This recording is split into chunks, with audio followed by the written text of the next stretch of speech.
Welcome to Learn for Success. तो कैसे हैं आप सब? आई होप आप सब स्वस्थ होंगे, मस्त होंगे और बहुत सारी भर्तियां आ चुकी हैं तो आप अपनी प्रिपरेशन पर भी फोकस कर रहे होंगे। तो आज हम प्राचीन भारत के राजवंशों के इम्पोर्टेंट नोट्स को स्टार्ट करेंगे। इस वीडियो में हम आपको एंशिएंट पीरियड के सबसे प्राचीन राजवंश के शॉर्ट नोट्स प्रोवाइड कराएंगे और नेक्स्ट वीडियो में इन राजवंशों से रिलेटेड क्वेश्चन आंसर डिस्कस करेंगे। तो चलिए स्टार्ट करते हैं। एंशिएंट पीरियड के प्रमुख 10 राजवंश हैं।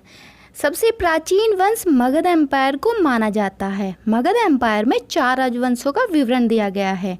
सबसे पहले आता है बृहदर्थ वंश, फिर हर्यक वंश, फिर है शिशुनाग वंश और 4th नंबर पे है नंद वंश। तो चलिए आज हम पढ़ते हैं मगध राज्य का उत्कर्ष। मगध के सबसे प्राचीन वंश का संस्थापक बृहदर्थ था। इसकी राजधानी ग्रीबर्ज अर्थात राजगृह थी। जरासंध बृहदर्थ का पुत्र था। जरासंध के बारे में तो आप जानते ही होंगे। कंस के ससुर थे जरासंध और जरासंध की 2 पुत्रियां थी, अस्ति और प्राप्ति, जिनका विवाह उसने कंस से किया था।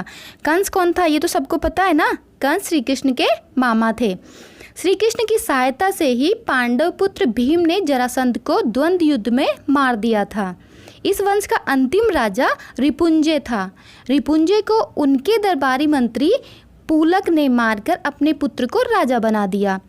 लेकिन इसके बाद एक अन्य दरबारी मंत्री महीये ने पूलक और उसके पुत्र की हत्या कर दी और अपने पुत्र बिंबिसार को गद्दी पर बैठाया।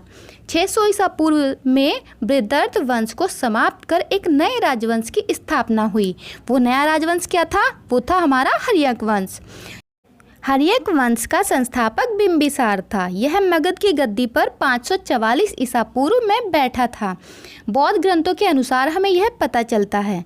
बिंबिसार बौद्ध धर्म का अनुयायी था। बिंबिसार ने ब्रह्मदत्त को हराकर अंग राज्य को मगध में मिला लिया। बिंबिसार ने राजगृह अर्थात गिरिबर्ज का निर्माण कर उसे अपनी राजधानी बनाया। बिंबिसार ने मगध पर करीब 52 वर्षों तक शासन किया। बिंबिसार ने महात्मा बुद्ध की सेवा में राज्यवेद जीवक को भेजा। अवंती के राजा जब पांडु रोग से ग्रसित थे उस समय भी बिंबिसार ने जीवक को उनके सेवा शुश्रूषा के लिए भेजा था। बिंबिसार ने वैवाहिक संबंध स्थापित कर अपने साम्राज्य का विस्तार किया, अर्थात वो युद्ध से ज़्यादा वैवाहिक संबंध बनाने में कामयाब रहे और इसी के जरिए उन्होंने अपने साम्राज्य फैलाया। उनकी 3 रानियां थी। बिंबिसार ने कौशल, नरेश, प्रसेनजीत की बहन महाकौशला से, वैशाली की चेटक की पुत्री चेलन्ना से और मध्य देश जो कि आज आधुनिक पंजाब है की राजकुमारी क्षेमा से शादी की। बिंबिसार की हत्या उसके पुत्र अजातशत्रु ने कर दी और वह 493 ईसा पूर्व में मगध की गद्दी पर बैठा। अब आ जाते हैं अजातशत्रु पर। जो वैशाली की चेटक की पुत्री चेलन्ना थी ये उसी का पुत्र था, अर्थात इसकी माता का नाम चेलन्ना था और पिता का नाम बिंबिसार। अजातशत्रु का उपनाम कुणिक था। अजातशत्रु ने 32 वर्षों तक मगध पर शासन किया। अजातशत्रु प्रारंभ में जैन धर्म का अनुयायी था। अजातशत्रु ने सुयोग्य मंत्री का नाम वर्षकार था।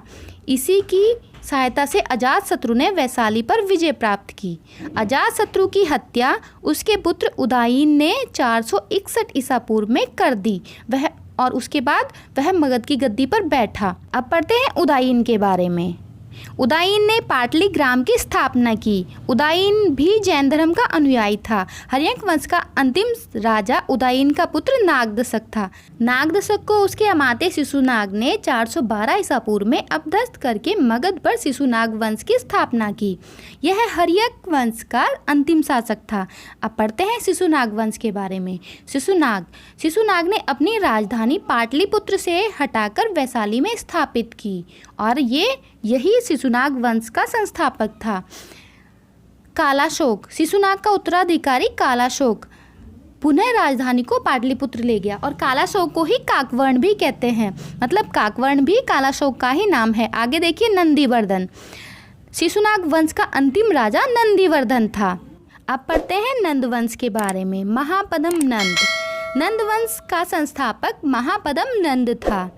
घनानंद, नंद वंश का अंतिम शासक घनानंद था। यह सिकंदर का समकालीन था। इसे चंद्रगुप्त मौर्य ने युद्ध में पराजित किया और मगध पर एक नए वंश मौर्य वंश की स्थापना की। तो ये हमने प्राचीन भारत के 4 राजवंशों के बारे में डिस्कस किया। आई होप आपको पसंद आया होगा। नेक्स्ट वीडियो में हम इससे रिलेटेड क्वेश्चन आंसर डिस्कस करेंगे। अगर आपको प्राचीन भारत के सभी राजवंशों पर सीरियल वाइज वीडियो चाहिए तो कमेंट कीजिए, वीडियो को लाइक कीजिए, शेयर कीजिए और अगर चैनल पर नए हैं तो प्लीज़ चैनल को सब्सक्राइब कीजिए। Thanks for watching my video.